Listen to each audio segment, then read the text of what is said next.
Hi అందరికీ ఈరోజు మనం టమాటో పచ్చడి ఎలా చేయాలో చూసేద్దాం.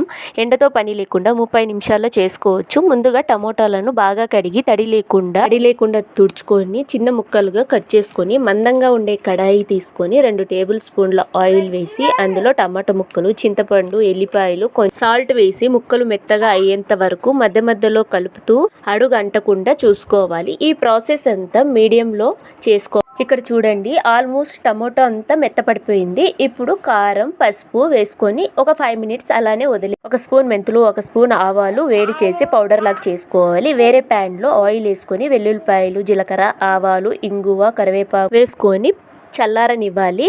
ఇక్కడ ముందుగా మనం టమోటాలని పేస్ట్ లాగా చేసుకొని పెట్టుకోవాలన్నమాట. మిక్సీ పట్టుకోవాలి. ఇక్కడ ఆవపిండి, ఆయిల్ చల్లారిన తర్వాత టమాటా పేస్ట్ని అందులో వేసుకొని బాగా కలుపుకోవాలి. వేడి వేడి అన్నంలో నెయ్యి వేసుకొని తింటే సూపర్ ఉంటుంది. మీరు ట్రై చేయండి.